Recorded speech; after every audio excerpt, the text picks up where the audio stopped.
and understanding has some benefits for you, like in the course of universal peace, or more about Islam as a religion? Mm-hmm. Oh yeah, yeah. To find that within Islam there is, as there is in Christianity, a large number of us who believe in tolerance, who believe in peace, who believe in dialogue with each other. Though even in Christianity we have an element that does not want that, believes in a world where no one else is tolerated but us. And so to find that in Islam there is a group, and hopefully a large percentage, that wants to practice their religion, but wants to practice that in coexistence with other religions of the world and other societies of the world, is a great, a real, what's the word, encouragement, a real encouragement for the possibilities of world peace. So, of Turkey, the Anatolian people, I can call them,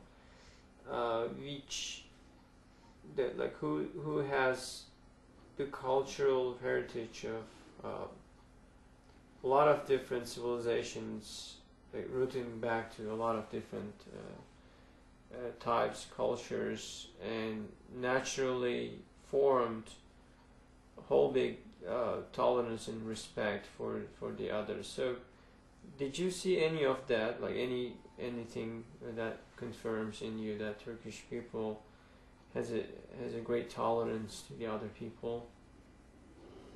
While in Turkey? Mm-hmm. Mm.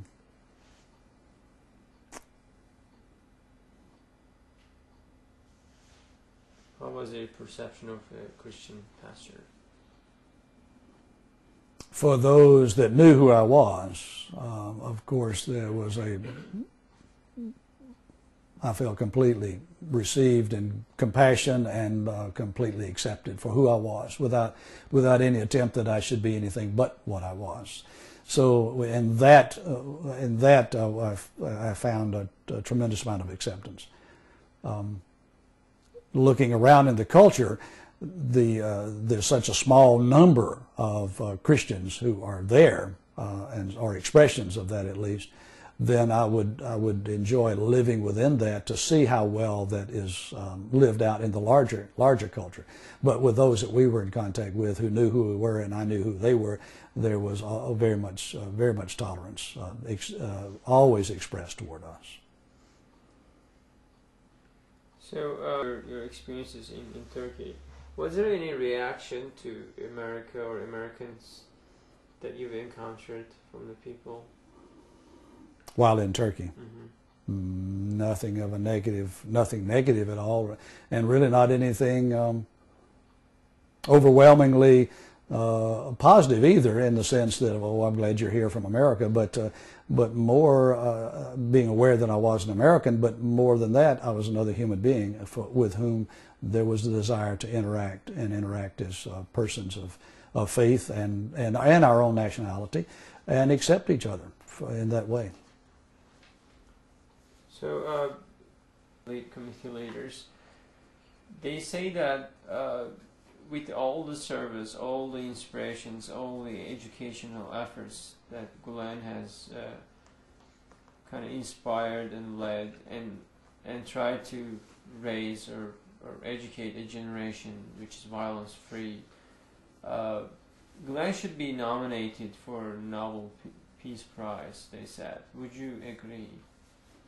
From what I have seen of reading something of his teachings, and then seeing how that is getting lived out in some of those who do follow his teachings, I would say most definitely that it would be an ideal one for the Nobel Peace Prize.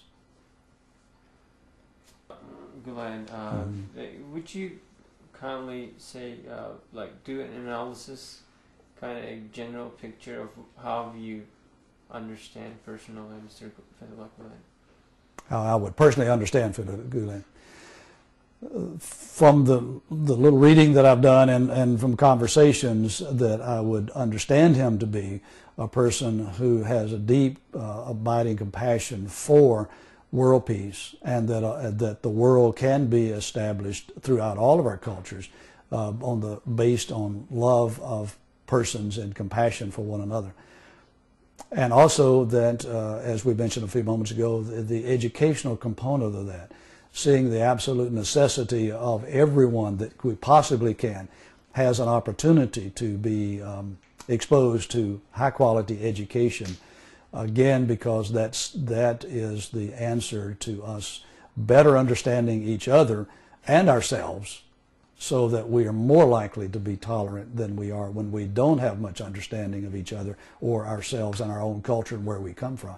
So a man of peace and a man who works at that through a large extent through education.